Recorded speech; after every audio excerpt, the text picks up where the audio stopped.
प्यारे बच्चों कैसे हो। तो फिजिक्स इनसाइडर प्लेटफॉर्म पर मैं हूं आपका फिजिक्स टीचर और हम पढ़ रहे हैं 11th class physics new book Punjab boards. और इस न्यू बुक को लेकर के हमने स्टार्ट किया हुआ है chapter number 2 force and motion. और इस चैप्टर नंबर 2 का आर्टिकल जो आज के लेक्चर में हम स्टडी करने जा रहे हैं वो आर्टिकल नंबर 2.3 का ही आगे फर्दर पार्ट है, characteristics of scalar product. Characteristics of scalar product को स्टडी करने से पहले आपको स्केलर प्रोडक्ट के बारे में बहुत ही अच्छे से पता होना चाहिए कि टू वेक्टर्स का स्केलर प्रोडक्ट किस तरह से लिया जाता है। लास्ट लेक्चर में मैंने आपको बहुत ही डिटेल में इस चीज को एक्सप्लेन किया था कि स्केलर प्रोडक्ट का मतलब क्या है। फिर कोई भी दो वेक्टर्स जब मल्टीप्लाई किए जाते हैं तो आखिर उनमें स्केलर प्रोडक्ट कब लिया जाता है, किस सिचुएशन में, बहुत ही डिटेल में डीपली एक्सप्लेन किया था। तो आई सजेस्ट कि आप वो वाला लेक्चर पहले सुन लें ताकि आपको उसके बारे में बहुत ही अच्छे तरीके से पता हो। उस लेक्चर का लिंक आपको डिस्क्रिप्शन में मिल जाएगा और इसके साथ साथ कमेंट सेक्शन में मिल जाएगा, वहां से आप उसको इजीली असेस कर सकते हैं। इससे पहले कि आज के इस लेक्चर को स्टार्ट करें, अगर अभी तक आपने फिजिक्स इनसाइडर को सब्सक्राइब नहीं किया तो प्यारे बच्चों जल्दी से सब्सक्राइब करके बेल आइकन के बटन को क्लिक कर दो ताकि जैसे ही नेक्स्ट लेक्चर्स अपलोड हो आपको साथ के साथ नोटिफिकेशंस मिलते रहें और आप एग्जाम की बहुत ही अच्छे से तैयारी कर सकें। और आज की इस वीडियो को लाइक कर दें ताकि लेक्चर को पूरे मजे से स्टार्ट किया जा सके। कैरेक्टरिस्टिक्स ऑफ स्केलर प्रोडक्ट को स्टडी करने से पहले आपको यूनिट वेक्टर का बहुत ही अच्छे से पता होना चाहिए। ऑल्दो ये आपकी बुक में प्रेजेंट नहीं है इसलिए आपने रट्टा नहीं मारना, आपके लिए ये ऑप्शनल है, बस आप अपने नोट्स पर एक साइड पर लिख लें और इसका कंसेप्ट समझने की कोशिश करें, क्योंकि उसके बगैर ये जो कैरेक्टरिस्टिक्स हैं ये आपको सही तरीके से समझ नहीं आ सकते। तो सबसे पहले यूनिट वेक्टर के बारे में थोड़ा सा डिस्कस करते हैं कि यूनिट वेक्टर आखिर क्या चीज है। वेक्टर के बारे में मैंने आपको बताया था कि वेक्टर के साथ दो चीजें एसोसिएटेड होती हैं। पहली चीज उसका मैग्नीट्यूड और दूसरी चीज डायरेक्शन है। इट्स मीन किसी भी वेक्टर को, लेट से ए वेक्टर है, उसको हम इस तरह से लिख सकते हैं ए मैग्नीट्यूड यानी ए वेक्टर का मैग्नीट्यूड और साथ में उसकी डायरेक्शन। अब ये है ए यूनिट वेक्टर, इसके ऊपर ये जो हम कैप डालते हैं ये यूनिट वेक्टर को रिप्रेजेंट करता है। दोबारा से जरा वही बात देखिए, ए वेक्टर है, इसके साथ दो चीजें एसोसिएटेड है, इसका मैग्नीट्यूड और इसकी डायरेक्शन। तो इससे हमने क्या लिखा, A vector is equal to A vector का मैग्नीट्यूड और ए यूनिट वेक्टर। अब यहां पर आपको यह बात भी पता होनी चाहिए कि ए वेक्टर का मैग्नीट्यूड इस तरह से भी लिखा जा सकता है, कहीं पर आप इस तरह से भी लिखा हुआ देखेंगे या सिंपली ए भी लिखा हुआ देखेंगे। अब यहां से जो ए यूनिट वेक्टर है, ए कैप, इसको ए यूनिट वेक्टर पढ़ना है आपने, इसको फाइंड आउट करें तो ये ए वेक्टर अवर ए वेक्टर का मैग्नीट्यूड इस तरह से आता है कुछ। अब यहां पर आपने एक और बात भी याद रखनी है कि यूनिट वेक्टर का जो मैग्नीट्यूड होता है वो 1 होता है। किस तरह से, देखिए ये ए यूनिट वेक्टर है, अगर इसका आप मैग्नीट्यूड लेंगे ए यूनिट वेक्टर का तो ये ए वेक्टर अवर ए, इसका मैग्नीट्यूड आ जाएगा आपके पास। देखिए ये तो ऑलरेडी मैग्नीट्यूड है, इसको तो छेड़ दें, और A unit vector is equal to, अब ए वेक्टर का मैग्नीट्यूड अवर ए और यहां से आपके पास क्या हो जाएगा, ये ए वेक्टर का मैग्नीट्यूड, इसको आप सिंपली ए भी लिख सकते हैं, ए अवर ए इज इक्वल टू 1। तो it's mean A unit vector का मैग्नीट्यूड क्या है, 1। तो यहां से आपने ये बात याद रखनी है कि किसी भी यूनिट वेक्टर का मैग्नीट्यूड 1 होता है। अब यूनिट वेक्टर को हम यूज क्यों करते हैं, डायरेक्शन को रिप्रेजेंट करने के लिए। यहां पर ए वेक्टर था, उसकी डायरेक्शन को ए यूनिट वेक्टर रिप्रेजेंट कर रहा है। सिमिलरली जब हम कोऑर्डिनेट सिस्टम की बात करते हैं, किस तरह से, रेक्टेंगुलर कोऑर्डिनेट सिस्टम, आपने ऑलरेडी मैट्रिक में पढ़ा हुआ रेक्टेंगुलर कोऑर्डिनेट सिस्टम, हमने रेक्टेंगुलर कंपोनेंट्स ऑफ वेक्टर में भी देखा था इसको। यहां पर आपके पास ये एक्स एक्सिस होता है, ये वाई एक्सिस होता है। अगर 2 डायमेंशन में लें, जिस तरह हमने rectangular components of A vector वाले आर्टिकल में लिया था, हमने कहा था कि अगर ये आपके पास ए वेक्टर है तो यहां से परपेंडिकुलर ड्रॉप करें तो ये आपके पास आता है ए एक्स वेक्टर, और इधर से परपेंडिकुलर ड्रॉप करें तो यहां पर ये आपके पास आता है ए वाई वेक्टर। और by head to tail rule उस दिन हमने ऐड भी किया था, वो किस तरह से आता था, A vector is equal to A X vector plus A Y vector. ये सारी चीजें ऑलरेडी मैं आपको पढ़ा चुका हूं रेक्टेंगुलर कंपोनेंट्स ऑफ वेक्टर वाले आर्टिकल में, वहां से आप इसको देख सकते हैं। अब यहां पर इसकी डायरेक्शन को रिप्रेजेंट करने के लिए अलोंग द एक्स एक्सिस हम यूज करते हैं आई यूनिट वेक्टर, और वाई एक्सिस में, यानी इसकी डायरेक्शन को रिप्रेजेंट करने के लिए ay वेक्टर को हम यूज करते हैं j यूनिट वेक्टर। ये तो था 2D केस, यानी x एक्सिस और y एक्सिस। देखिए जितने भी आपके पास रियल लाइफ में ऑब्जेक्ट्स हैं वो 3 डायमेंशंस में होते हैं। किस तरह से? ये x एक्सिस हो गया, ये y एक्सिस हो गया, और यहां पर आपके पास ये z एक्सिस होता है। जिस तरह ये x है, ये y है, और z एक्सिस इस तरह होता है बाहर की तरफ, तो वो आपके पास कुछ इस तरह से डायग्राम बनेगी। यहां पर ये आपके पास होगा x एक्सिस, ये हो जाएगा आपके पास y एक्सिस, और यहां पर ये आपके पास क्या हो जाएगा z एक्सिस। तो x एक्सिस के अलोंग डायरेक्शन को रिप्रेजेंट करने के लिए हम क्या यूज करते हैं I unit vector. y axis के अलोंग इसको रिप्रेजेंट करने के लिए यूज करते हैं j unit vector. z axis के अलोंग रिप्रेजेंट करने के लिए यूज करते हैं k unit vector. I unit vector, j unit vector and k unit vector. अब आखिर मैंने आपको ये चीज क्यों बताई है? ये इसलिए बताई है ताकि आप a वेक्टर को इस तरह से रिप्रेजेंट कर सके। किस तरह से? a vector is equal to, देखिए ये ax वेक्टर है, ax वेक्टर, इसको हम अगर इसी नोटेशन में एक्सप्रेस करना चाहें तो ax वेक्टर का मैग्नीट्यूड हो जाएगा। साथ आपके पास क्या आएगा? देखिए ये अलोंग द x एक्सिस है यहां पर इस तरह से, तो I यूनिट वेक्टर आ जाएगा साथ। सिमिलरली जो ay वेक्टर है वो किस तरह से आ जाएगा आपके पास? y के अलोंग है तो हमने क्या यूज करना है? j यूनिट वेक्टर, तो j यूनिट वेक्टर। सिमिलरली अगर z भी होगा az, तो वहां पर आपके पास क्या हो जाएगा? az k unit vector. तो इट्स मीन a वेक्टर को जो हमने यहां पर लिखा था ax vector plus ay vector, ये तो उस केस में था जब सिर्फ x एक्सिस और y एक्सिस हो, ये 2 डायमेंशनल केस हो। बट अगर 3 एक्सिस होंगे, x y z 3 dimensional case होगा, तो यहां पर az वेक्टर भी आ जाएगा। तो इसको जब आप इस नोटेशन में लिखेंगे तो किस तरह से लिखेंगे? ax I unit vector plus ay j unit vector plus az k unit vector. तो जस्ट इस a वेक्टर को रिप्रेजेंट करने के लिए हमने ये सारी चीज समझी है, और अब आपको अच्छे तरीके से पता चल चुका है कि यूनिट वेक्टर का क्या मतलब है। यूनिट वेक्टर का मैग्नीट्यूड 1 होता है, और a यूनिट वेक्टर किसकी इक्वल है? a वेक्टर और a वेक्टर का मैग्नीट्यूड। ऑल्दो ये एमसीक्यूज में पूछ लिया जाता है कि यूनिट वेक्टर का मैग्नीट्यूड कितना है, ये वो। और इसके बाद जब हम कैरेक्टरिस्टिक्स ऑफ स्केलर प्रोडक्ट पढ़ेंगे तो वहां पर भी आपके पास डिफरेंट कैरेक्टरिस्टिक्स में डिफरेंट स्केलर प्रोडक्ट की एग्जांपल आएंगी यूनिट वेक्टर्स को लेकर। तो चलिए अब प्रॉपर्टीज या कैरेक्टरिस्टिक्स ऑफ स्केलर प्रोडक्ट को स्टडी करते हैं। यहां पर अब स्केलर प्रोडक्ट की सबसे जो पहली प्रॉपर्टी है, ये पहला जो कैरेक्टरिस्टिक है वो क्या है? Commutative property. देखिए कम्यूटेटिव प्रॉपर्टी का क्या मतलब है? आपने ऑलरेडी मैट्रिक में भी कम्यूटेटिव प्रॉपर्टी पढ़ी हुई है। वहां पर आप क्या पढ़ते थे कि प्रोडक्ट जो है, फॉर एग्जांपल इस तरह से A B is equal to B A, कुछ इस तरह से आप पढ़ते थे। इस तरह से पढ़ते थे 2 × 3 इज इक्वल टू 3 × 2, यानी इस तरह की चीजें आप पढ़ते आए हैं। तो सिमिलरली जो स्केलर प्रोडक्ट है ये भी कम्यूटेटिव होता है। अब स्केलर प्रोडक्ट हम किस तरह से लिखते हैं? A vector dot B vector, यानी 2 वेक्टर्स ए वेक्टर और बी वेक्टर, इन दोनों का जो स्केलर प्रोडक्ट है उसको हम इस तरह से लिखते हैं A vector dot B vector. तो ये किसकी इक्वल है? Is equal to, order change कर दें, यहां से बी को पहले लिखते हैं, ए को बाद में लिखते हैं, दरमियान में डॉट। तो इट्स मीन जो स्केलर प्रोडक्ट है ये क्या है? कम्यूटेटिव है।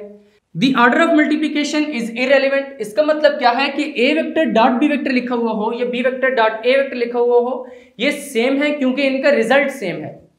तो आखिर ये किस तरह से सेम होते हैं, यहां पर छोटा सा प्रूफ कर लेते हैं। ऑलरेडी आपकी बुक में भी ये प्रेजेंट है, बट अगर अब इस तरह हेडिंग्स की फॉर्म में लिखकर आएंगे तो तभी आपको फुल मार्क्स मिल सकते हैं। और यूजुअली इस तरह का एक्सप्रेशन दे दिया जाता है, proof that A vector dot B vector is equal to B vector dot A vector, short questions में। तो वहां पर आपने यही मेथड अडॉप्ट करके आना है। किस तरह से? A vector dot B vector, इसको आप किस तरह से लिख सकते हैं? A B cos theta. Theta क्या है? एंगल है ए वेक्टर और बी वेक्टर के दरमियान, और ए जो है वो ए वेक्टर का मैग्नीट्यूड है, बी क्या है? बी वेक्टर का मैग्नीट्यूड। तो यहां से आप क्या लिखेंगे? A vector dot B vector is equal to,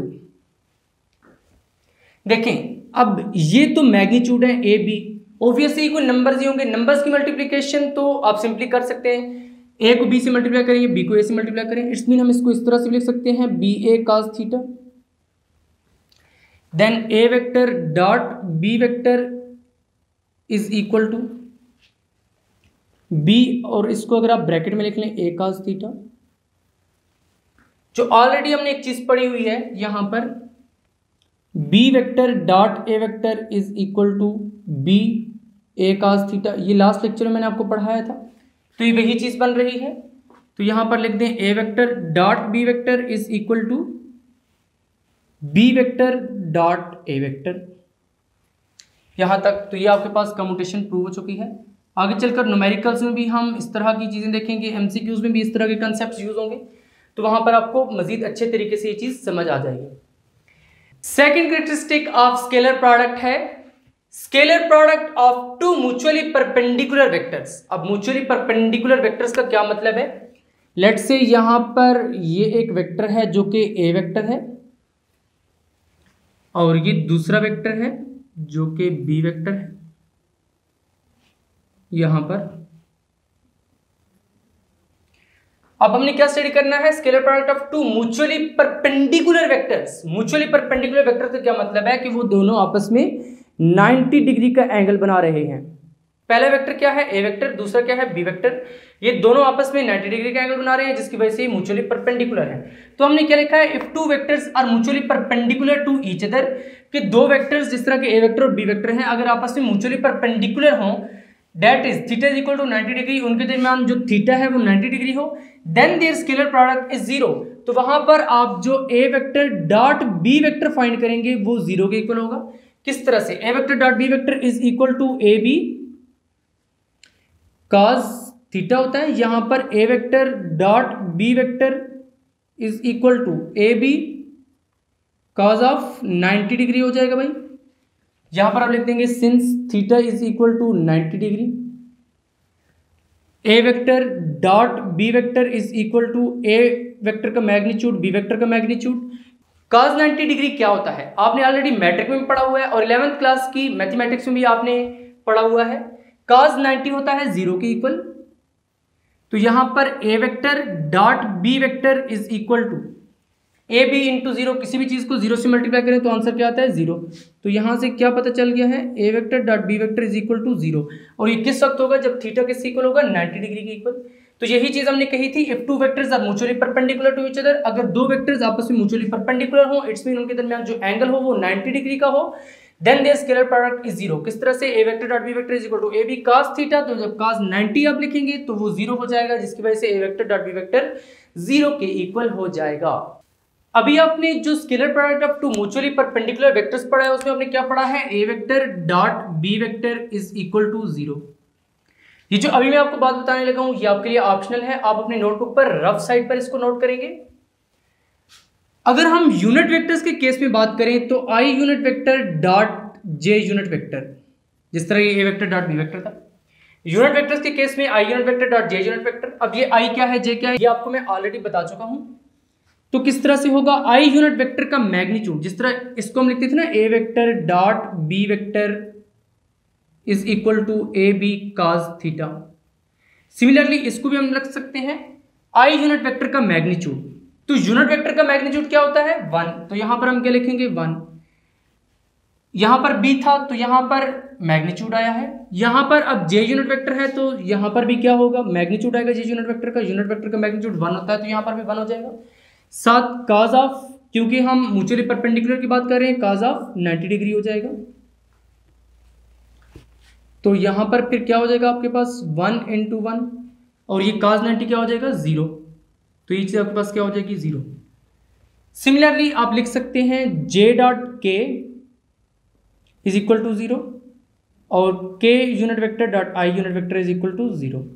अब यही जो चीज है I unit vector dot J unit vector is equal to 0, J unit vector dot K unit vector is equal to 0, K unit vector dot I unit vector is equal to 0। Although ये optional है, आपकी book में नहीं लिखा हुआ, but आगे चलकर एक प्रॉपर्टी में ये तीनों चीजें यूज होंगी, इसलिए मैं आपको साथ के साथ यूनिट वेक्टर्स भी पढ़ा रहा हूं।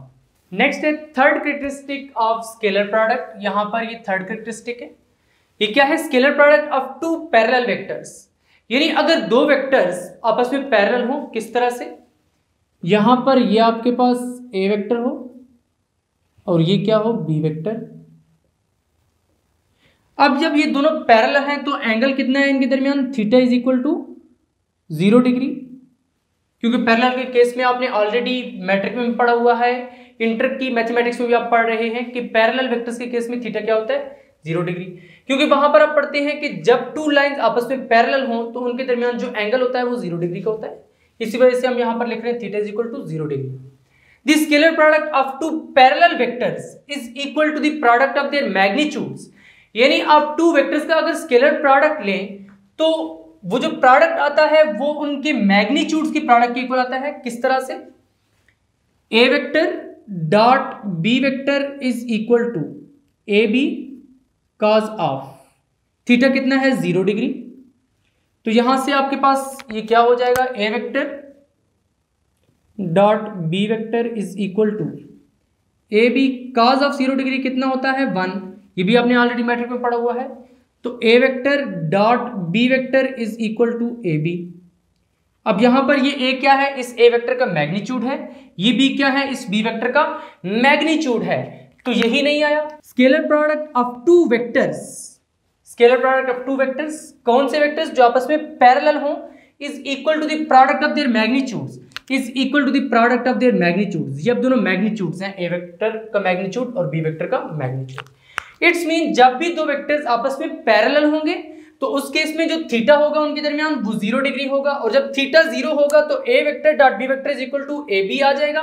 तो इस केस में हम कहेंगे the scalar product of two parallel vectors is equal to the product of their magnitudes.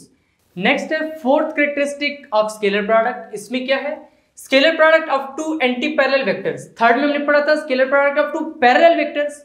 तो एंटी पैरेलल वेक्टर्स कौन से होते हैं? लेट्स से यहां पर ये आपके पास है ए वेक्टर और ये आपके पास है बी वेक्टर। देखिए ए वेक्टर की डायरेक्शन इस तरफ है, बी वेक्टर की डायरेक्शन इस तरफ है तो ये पैरेलल, बट क्योंकि डायरेक्शन अपोजिट है इसलिए हम कहेंगे एंटी पैरेलल है।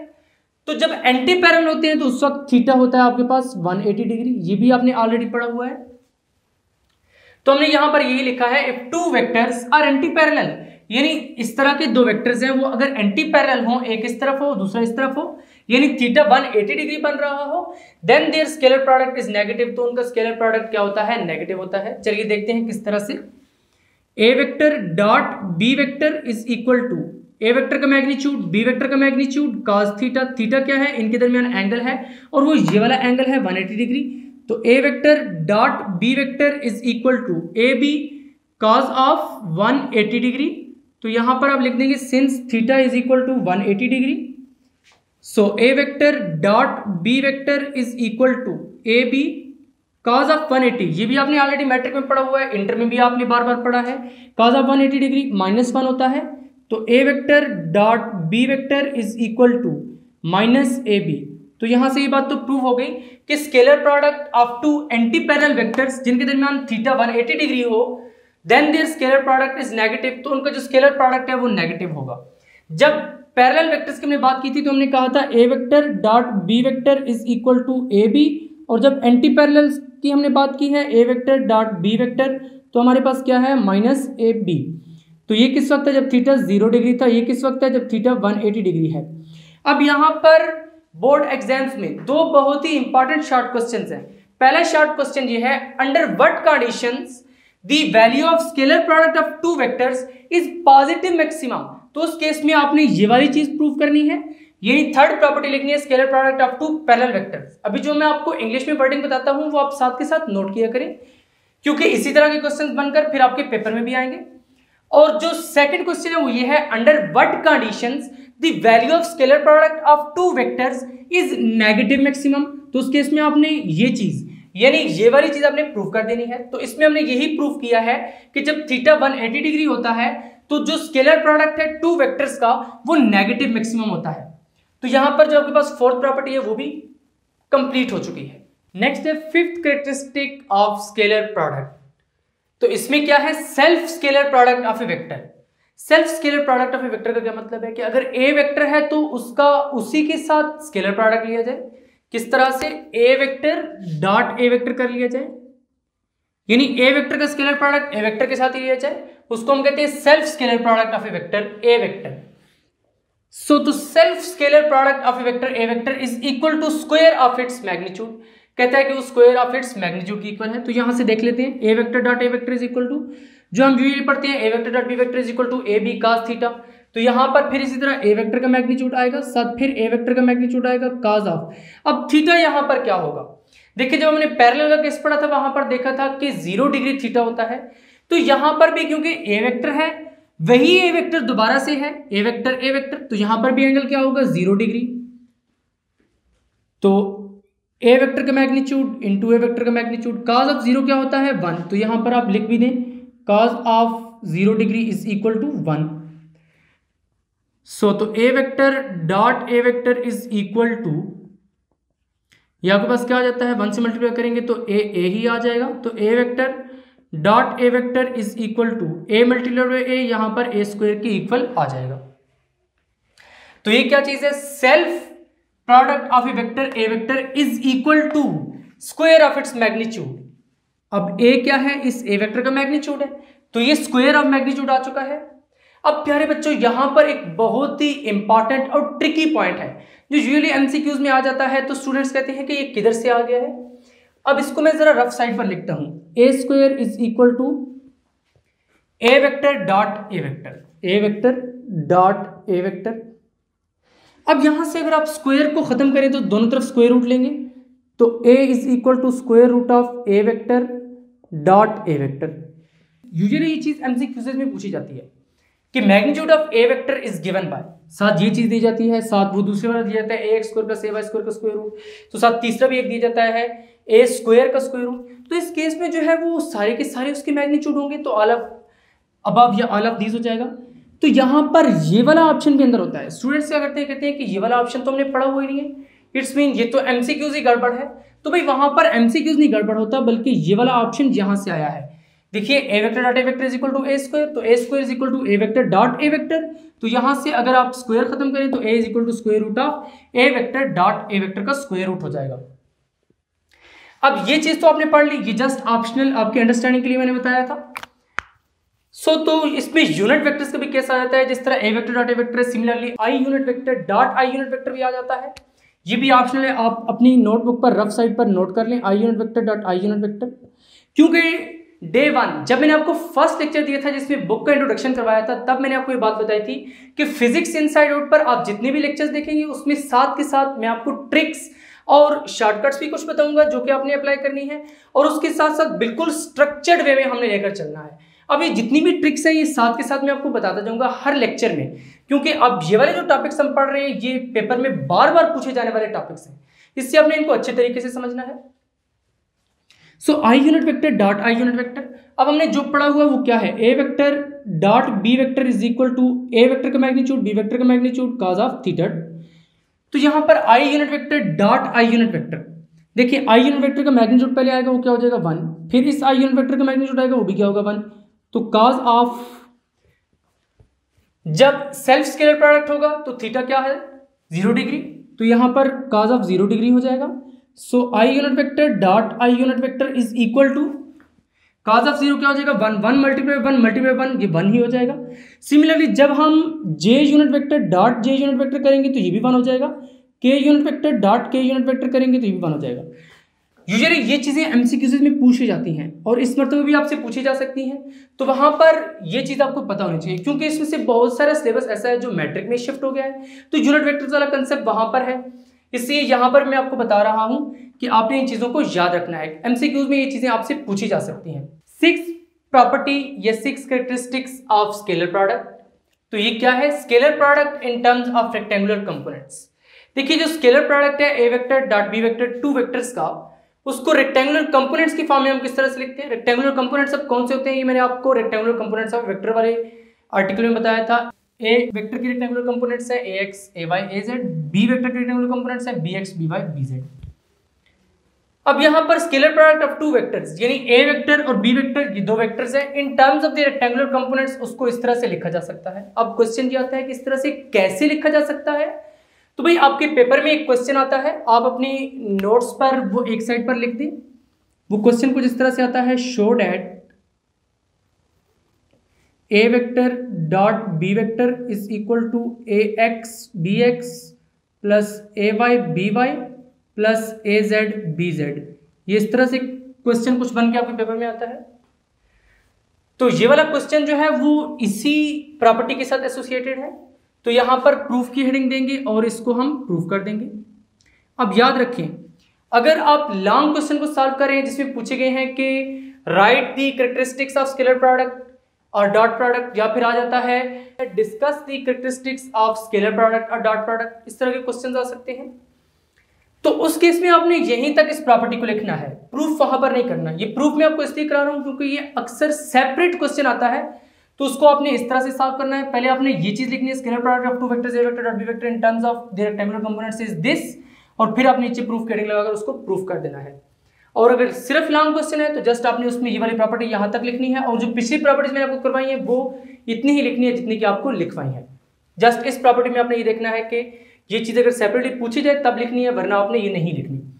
तो इसमें आप लिखेंगे consider A vector and B vector in space as, यानी स्पेस में कंसिडर करें। किस तरह से? स्पेस का क्या मतलब है? 3 डायमेंशन में कंसिडर करें। तो अभी लेक्चर के स्टार्ट में आपको बताया था कि किस तरह से आप कंसिडर करेंगे। A vector is equal to A X I unit vector, अभी मैंने आपको लिखवाया था A Y J unit vector plus A Z K unit vector, and B vector is equal to B X I unit vector. Similarly जिस तरह आपने ए vector को इस तरह से लिखा है, बी वेक्टर को भी आप इस तरह से लिखें, plus B Y J unit vector plus B Z K unit vector. अब ये आई क्या है, जे यूनिट वेक्टर क्या है, के यूनिट वेक्टर क्या है, ये मैं आपको ऑलरेडी बता चुका हूं। सो यहां से अब हमने ये वाली चीज प्रूव करनी है, तो A vector dot B vector लिखें।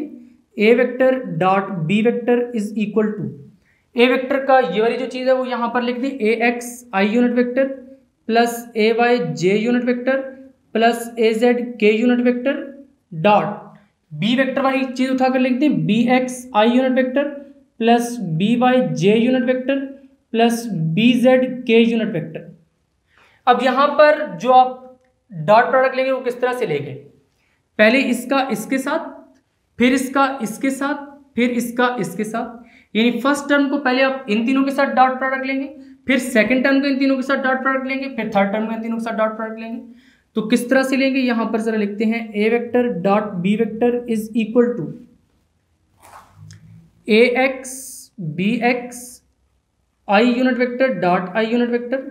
इसी तरह से आएगा क्योंकि ये तो कंपोनेंट्स है ना, ए एक्स और बी एक्स। सो साथ क्या आ जाएगा प्लस, अब हमने इसका इसके साथ लेना है तो क्या लिखेंगे, ए एक्स बी वाई, साथ क्या आएगा, I unit vector dot J unit vector, I unit vector dot J unit vector plus, अब A X I unit vector का आप इसके साथ लेंगे B Z K unit vector के साथ, तो किस तरह से लिखेंगे, A X B Z I unit vector dot K unit vector, I unit vector dot K unit vector plus. अब देखिए हमने इस फर्स्ट टर्म को इन तीनों के साथ सेपरेटली डॉट प्रोडक्ट ले लिया है। अब हमने इसको नहीं छेड़ना, अब सेकंड का हमने लेना है इन तीनों के साथ, तो किस तरह से लेंगे, plus A Y B x, A Y B x, ये आप सिंपल मैथमेटिक्स में भी करते रहते हैं। जस्ट आपने ये देखना है कि जो यूनिट वेक्टर्स हैं उनके साथ साथ आपने डॉट लेते जाना है। A Y B X J unit vector dot I unit vector, J unit vector dot I unit vector plus A Y B Y, A Y B Y into J unit vector dot J unit vector, J unit vector dot J unit vector plus A Y B Z. तो किस तरह से लिखेंगे, ए Y B Z, साथ आपके पास क्या आ जाएगा, जे unit vector dot K unit vector plus. अब देखिए हमने सेकंड टर्म को भी इन तीनों के साथ डॉट प्रोडक्ट ले लिया है। अब थर्ड टर्म का हमने इन तीनों के साथ डॉट प्रोडक्ट लेना है, वो किस तरह से लेंगे, plus A Z B X, साथ आपके पास क्या है, K unit vector dot I unit vector, K unit vector dot I unit vector. याद रखिए वेक्टर्स को आप सिंपल मल्टीप्लिकेशन नहीं कर सकते, वेक्टर्स का जब भी होगा वो या डॉट होगा या क्रॉस होगा, डिपेंडिंग ऑन द सिचुएशन। अगर यहाँ पर डॉट होगा तो आप डॉट डॉट लेंगे, क्रॉस होगा तो फिर उसका एक सेपरेट मेथड है जो हम क्रॉस प्रोडक्ट में जाकर पढ़ेंगे। प्लस अब A Z B Y, A Z B Y, K unit vector dot J unit vector, K unit vector dot J unit vector plus A Z B Z, A Z B Z, साथ आपके पास क्या आ जाएगा, K unit vector dot K unit vector, K unit vector dot K unit vector. अभी जब मैंने आपको scalar product of two mutually perpendicular vectors पढ़ाया था, वहां पर बताया था कि I unit vector dot J unit vector is equal to 0। ये चीज मैंने अभी आपको करवाई थी। Similarly j unit vector dot k unit vector is equal to 0, k unit vector dot i unit vector is equal to 0। अगर j dot i होगा फिर भी 0 होगा, k डॉट j होगा फिर भी 0 होगा, क्योंकि order of multiplication scalar product में इरेलेवेंट होता है।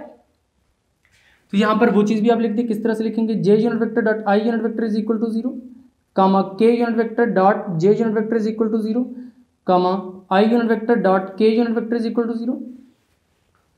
तो दूसरी चीज मैंने आपको क्या बताई थी, जब self scalar product of A vector पढ़ाया था, तो i unit vector dot i unit vector is equal to 1, j unit vector dot j unit vector is equal to 1, k unit vector dot k unit vector is equal to 1। ये तीनों चीजें मैंने आपको पढ़ाई थी।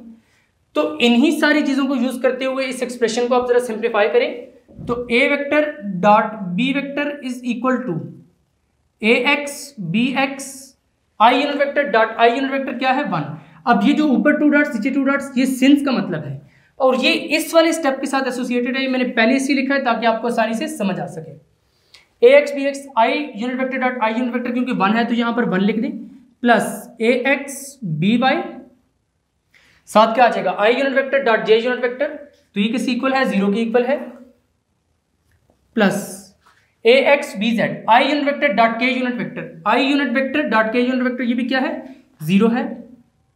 तो आप क्या लिखेंगे, ax bz 0 plus ay bx j unit vector dot i unit vector, ये आपके पास क्या है, ये भी 0 है, तो यहां पर इसको भी 0 लिखते, प्लस ay by ये वाला j unit vector dot j unit vector क्या है 1, इसको 1 लिखते, प्लस ay bz इसी तरह आएगा ay bz into j unit vector dot k unit vector, वो यहां पर है j unit vector dot k unit vector की 0 की इक्वल है तो इसको 0 ही लिखते, प्लस az bx इसी तरह लिखें az bx, साथ आपके पास क्या है k unit vector dot i unit vector, ये थर्ड वाला, ये k unit vector dot i unit vector is equal to 0, तो यहां पर भी 0 आ जाएगा, प्लस az by, तो लिखते हैं az by, साथ आपके पास क्या आ रहा है k unit vector dot j unit vector, तो k unit vector dot j unit vector भी किस इक्वल हो जाएगा, 0 के इक्वल हो जाएगा, और साथ आपके पास कौन सी टर्म बच गई वो यहीं पर ही लिख दें, az bz, तो ये क्या हो जाएगा az bz, साथ आपके पास क्या है k unit vector dot k unit vector, so k unit vector dot k unit vector क्या है 1। अब यहां पर आप इसको फर्दर सिंप्लीफाई करें तो आप क्या करेंगे, a vector dot b vector is equal to, यहां पर इसके साथ 1 है तो ये ax bx हो जाएगा, प्लस ये चीज 0 है तो ये 0 हो जाएगी, प्लस 0, प्लस ये भी 0 है तो ये भी 0 हो जाएगा, क्योंकि something multiply 0 is equal to 0, plus ay by हो जाएगा, plus ay by plus 0 plus 0 plus 0, 0 plus 0 plus 0, साथ क्या है az bz plus az bz। इसका मतलब है जो जो क्वांटिटीज आपके पास 1 के साथ मल्टीप्लाई हो रही थी वो सारी तो ऐसे रही हैं, बाकी सारी क्या हो गई हैं 0। सो अब आप यहां पर क्या लिखेंगे, a vector dot b vector is equal to ax bx plus ay by plus az bz, ये यहां पर z है। तो साथ आप एक सेंटेंस लिख देंगे, हैंस प्रूव्ड, कि अब ये क्या हो चुका है, प्रूव हो चुका है। तो यही चीज हमने प्रूव करी थी, a vector dot b vector is equal to this, तो a vector dot b vector is equal to this, ये वाली चीज आपके पास प्रूव हो चुकी है। अब ये आपके पास शॉर्ट क्वेश्चन में भी आ सकता है और बाज़ औक़ात न्यूमेरिकल वाले सेक्शन में पूछ लेता है इस चीज को, तो आपने इस चीज को बहुत ही अच्छे से तैयार करना है। ऑल्दो ये चीज आपकी बुक में नहीं लिखी हुई, बट पेपर में ये यूजुअली पूछी जाती है, तो ये आपने अच्छे तरीके से प्रिपेयर करना है। ऑल्दो ये आपकी बुक में तो नहीं लिखा गया, बट ये क्योंकि बहुत ही इंपॉर्टेंट क्वेश्चन है इसलिए इसको करना लाजमी है। स्टेटमेंट ये होगी, show that a vector dot b vector is equal to this, और नीचे आंसर आपके पास ये वाला होगा। अब यहां पर इसी इंपॉर्टेंट एक्सप्रेशन को प्रूव करवाने के लिए मैंने आपको ये वाली चीज लेक्चर के स्टार्ट में पढ़ाई थी, क्योंकि बहुत सारे स्टूडेंट्स ये क्वेश्चन करते हैं कि सर आप बुक से थोड़ा हट के पढ़ा देते हैं, तो भाई वो मैं इसलिए पढ़ाता हूं ताकि आपको ईच एंड एवरीथिंग बिल्कुल बहुत ही अच्छे से क्लियर हो। फिर वही बात कि मैंने आपको स्टार्ट में लेक्चर सीरीज में बताया था कि ईच एंड एवरीथिंग में आपको कवर करूंगा हर चीज, ताकि पेपर में जो भी क्वेश्चन आ जाए भाई फिजिक्स इनसाइड आउट का जो स्टूडेंट है वो 100% सॉल्व करके ही आएगा। यहां पर अब 7वें नंबर पर जो चीज हम डिस्कस करने जा रहे हैं वो है एंगल बिटवीन टू वेक्टर्स। अब वो जो ए वेक्टर और डॉट बी वेक्टर का प्रोडक्ट अभी आपने स्टडी किया है, उस केस में हम लिख सकते हैं since A vector dot B vector is equal to क्या था, A X B X plus A Y B Y plus A Z B Z, साथ लिखेंगे एंड आल्सो, और ये चीज भी थी A vector dot B vector is equal to A vector का मैग्नीट्यूड बी वेक्टर का मैग्नीट्यूड साथ कास थीटा। थीटा क्या था, एंगल था ए वेक्टर और बी वेक्टर के दरमियान। तो यहां पर हम लिखेंगे हम यहां पर क्या लिख सकते हैं, क्योंकि ये वाली साइड दोनों सेम है तो ये वाली जो है इसकी इक्वल हो जाएगी, तो क्या लिखेंगे A B cos theta is equal to A X B X plus A Y B Y plus A Z B Z. अब हमने क्या निकालना है, एंगल बिटवीन टू वेक्टर्स, इस ए वेक्टर और बी वेक्टर के दरमियान जो एंगल है। तो यहां से आप कास थीटा को इधर ही रखें, ए वेक्टर का मैग्नीट्यूड बी वेक्टर का मैग्नीट्यूड इन दोनों को नीचे ले जाएं, तो आप किस तरह से लिखेंगे यहां पर ए X B X plus A Y B Y plus A Z B Z. अब यूजली जब मैं स्टूडेंट्स के पेपर्स देखता हूं ना, तो उन्होंने अंदर बहुत ही एक बड़ी मिस्टेक की हुई होती है। ए को तो उन्होंने कुछ इस तरह से लिखा होता है, साथ जेड इस तरह से लिखा होता है, भाई इतना छोटा से उतना बड़ा जेड, भाई ये तो कुछ और ही चीज बन जाएगी। या कुछ स्टूडेंट्स इस तरह से भी लिखते हैं, ये चीज लिख देते हैं, तो ये चीज भी रॉन्ग है, ये भी रॉन्ग है। आपने ए को इस तरह से लिखना है और जेड नीचे छोटा सा लिखना है एक्स वाई जेड, क्योंकि एक कंपोनेंट को रिप्रेजेंट कर रहा है। ए बी को आप नीचे मल्टीप्लाई कर दें, ए वेक्टर का मैग्नीट्यूड बी वेक्टर का मैग्नीट्यूड। तो यहां से अगर आप थीटा फाइंड आउट करें तो आपके पास क्या आ जाएगा, काज इनवर्स ऑफ, क्योंकि काज इधर है तो इसको साइड पर लेके जाएंगे, काज इनवर्स हो जाएगा। तो यहां पर आप फिर इसको किस तरह से लिखेंगे, A X B X plus A Y B Y plus A Z B Z divided by A B. तो यही वाला जो एक्सप्रेशन है ये आपकी बुक में लिखा हुआ है, बट वहां से आप ये वाला एक्सप्रेशन भी अगर निकाल दें तो ये ज्यादा बेस्ट रहेगा। फाइनली आज के लेक्चर में हमने कैरेक्टरिस्टिक्स ऑफ स्केलर प्रोडक्ट के बारे में पढ़ा है, और ये वाले जो कैरेक्टरिस्टिक्स हैं बहुत ही इंपॉर्टेंट कैरेक्टरिस्टिक्स हैं, शॉर्ट क्वेश्चंस के लिए भी, लॉन्ग क्वेश्चंस के लिए भी और एमसीक्यूज के लिए भी। और इस लेक्चर में साथ के साथ मैं आपको सारे के सारे शॉर्ट क्वेश्चंस और लॉन्ग क्वेश्चन के बारे में भी बताता गया हूं कि आपने क्या क्या लिखना है और किस तरह से लिखना है। प्रॉपर इस तरह हेडिंग्स बनाकर आपने लिखना है। ये 7 कैरेक्टरिस्टिक्स मैंने आपको लिखा है पॉइंट्स के साथ, तो आपने भी इसी तरह सारे के सारे ये लिख कर आने हैं अगर लॉन्ग क्वेश्चन आए। और जस्ट वो वाला आपने प्रूफ छोड़ना है जो मैंने आपको करवाया था, A vector dot B vector is equal to A X B X plus A Y B Y plus A Z B Z. वो वाला प्रूफ छोड़ के बाकी जितना भी है वो सारे का सारा लॉन्ग क्वेश्चन में आएगा। और शॉर्ट क्वेश्चन आपके पास ये जो हर एक हेडिंग है ये शॉर्ट क्वेश्चन बन सकती है। जिस तरह की आपके पास जो सेकंड कैरेक्टरिस्टिक्स था उसके बारे में आ सकता है कि prove that the scalar product of two mutually perpendicular vectors is zero, तो वहां पर आपको प्रूव करना होगा। या फिर self scalar product of A vector is equal to square of magnitude of A vector, ये भी आ सकता है। मतलब कि जितनी भी आपने प्रॉपर्टीज पढ़ी हैं उन सब के सब में से कोई ना कोई क्वेश्चन बन सकता है। और एमसीक्यूज बन सकते हैं, I dot I is equal to J unit vector dot J unit vector is equal to, इस तरह के एमसीक्यूज भी आपके पास आ सकते हैं। तो आपने इन सब चीजों को बहुत ही अच्छे से तैयार करना है। अब नेक्स्ट लेक्चर में हम वेक्टर प्रोडक्ट के बारे में पढ़ेंगे, वो भी बहुत ही इंटरेस्टिंग और बहुत ही इंपॉर्टेंट क्वेश्चन है। तो फाइनली आज का लेक्चर यहां पर एंड होता है। तो प्यारे बच्चों, अब आपने क्या करना है, जस्ट फिजिक्स इनसाइडर को सब्सक्राइब करना है, बेल आइकन के बटन को क्लिक करना है, ताकि जैसे ही नेक्स्ट लेक्चर्स अपलोड हो आपको साथ के साथ नोटिफिकेशंस मिलते रहें और आप एग्जाम की बहुत ही अच्छे से तैयारी कर सकें। और इस वीडियो को लाइक करके कमेंट करके बताएं कि आपको आज का लेक्चर कैसा लगा।